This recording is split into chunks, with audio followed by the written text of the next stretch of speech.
Good morning. Shri કન્યા primary વિદ્યાલય ધોરણ 6 વિષય ગણિત. હવે માં જોઈએ આપણે ચેપ્ટર નંબર 8 દશાંશ સંખ્યાઓ. સ્વાધ્યાય 8.4 ની અંદર આપણે આગલા લેક્ચરમાં થોડો અભ્યાસ કરી ગયેલા છીએ. બાકી રહેલા દાખલાને હાલ આપણે જોઈએ. આપણે પહોંચેલા હતા દાખલા નંબર 4. દશાંશનો ઉપયોગ કરી અને કિમી સ્વરૂપે દર્શાવો. બરાબર, મીટર આપ્યું છે. મીટરને શેમાં તમને દર્શાવવાનું કે છે? કિમીમાં દર્શાવવા માટેનું કે છે. તો ચાલો આપણે દાખલા કરીએ અને જોઈએ કે કઈ રીતે દર્શાવીએ. જોઈએ આપણે સ્વાધ્યાય 8.4 ની અંદર તમે પહોંચ્યા છો દાખલા નંબર 4. દાખલા નંબર 4 ની અંદર આપણે પહેલા જોશું મીટર છે કિમીમાં ફેરવવાના છે. કઈ રીતે? તો કે 1000 મીટર. કેટલા? 1000 મીટર બરાબર કેટલા થાય? તો કે 1 કિમી થાય. કેટલા થાય? 1000 મીટર બરાબર 1 કિમી થાય. એ જ રીતે તમે જુઓ 1 મીટર બરાબર કેટલા થાય? 1 મીટર બરાબર 1/1000 કિમી લખી શકાય. બરાબર, આ બંને રીતે લખી શકાય. એટલે હવે આપણે આમાં દાખલા જોઈએ અને આ ઉપરથી આપણે દાખલા આગળ કરશું. તો જોઈએ પહેલો દાખલો. પહેલા દાખલાની રકમ શું છે? 8 મીટર. મીટર આપ્યા છે તમને, એટલે હવે આપણે જોઈએ 8 ગુણ્યા 1/1000 તમે લખી શકો. સોરી, મીટર કિમી. એટલે હવે આમાં જોઈએ 8/1000 તમે લખી શકો કિમી. તો આને દર્શાવવું હોય તો શું કરાય? હવે 0.008 એવી રીતે તમે દર્શાવી શકો. બરાબર છે. ત્યાર પછીનો આપણે એમાં બાજુમાં બીજો દાખલો જોઈ લઈએ. બીજા દાખલાની રકમ શું છે? 88 મીટર. બાજુમાં કર્યો એ જ કન્ડિશન છે સેમ. 88 ગુણ્યા 1/1000 કિમી. એટલે શું કરાય? 88/1000 કિમી. એટલે શું કરાય? હવે બે સંખ્યા છે એટલે 0.088 કિમી તમે દર્શાવી શકો. કેટલા દર્શાવી શકો? 0.088 કિમી છે એ તમે દર્શાવી શકો. ત્યાર પછીનો આપણે ત્રીજો દાખલો જોઈએ. ત્રીજા દાખલાની રકમ શું છે એ જોઈએ. 8888 મીટર આવું તમને આપેલું છે. તો હવે જોઈએ. બરાબર, 8888 ગુણ્યા 1/1000 આપણે લખીએ. બરાબર, હવે શું કરાય? 8888/1000 એટલે 3 સંખ્યા પછી પોઈન્ટ મૂકવો પડે. તો 8 પોઈન્ટ આવી રીતે 888 લખી શકાય.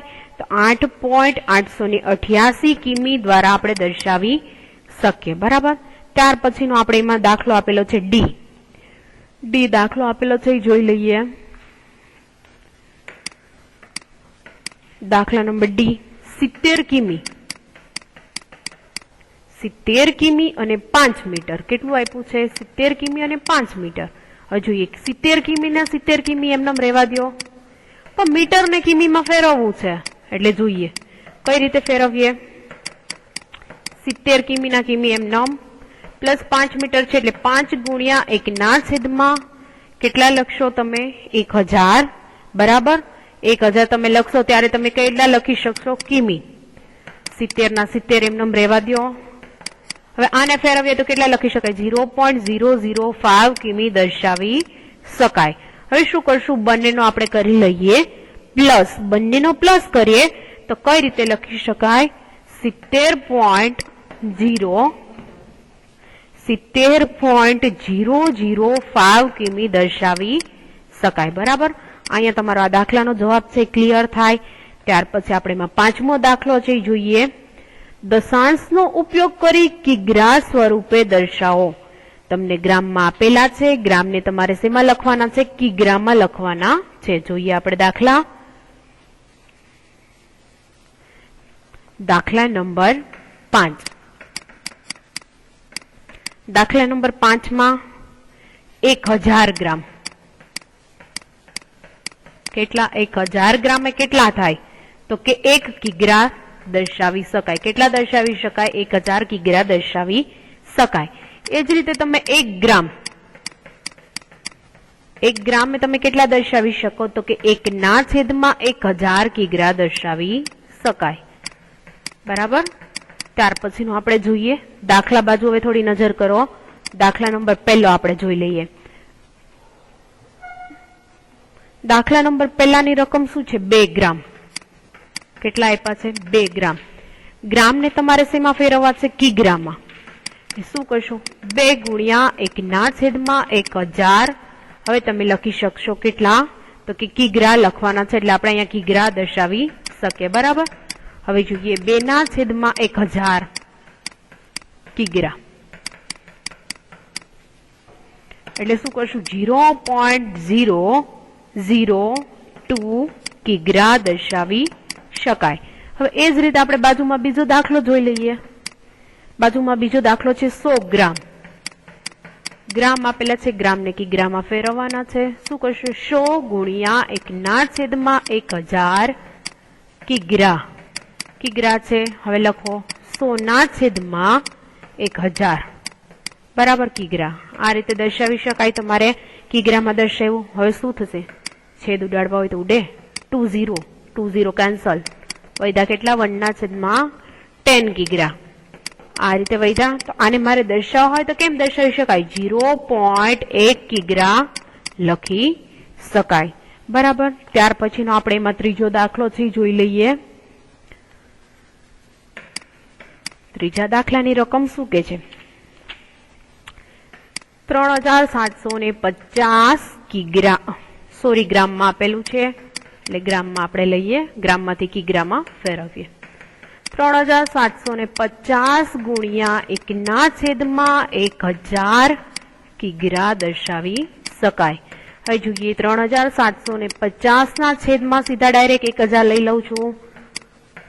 હવે શું કરાય? 3 સંખ્યા પછી તમે પોઈન્ટ મૂકી શકો. છેલ્લેથી ગણવાના. બરાબર. 0, 5 અને 7 એટલે 3 સંખ્યા થઈ ગઈ. એટલે અહીં લખી શકાય 3.750 કિગ્રા દ્વારા દર્શાવી શકાશે. હવે એ જ રીતે આપણે જોઈ લઈએ ચોથો દાખલો. ચોથા દાખલાની રકમ શું કે છે જોઈએ.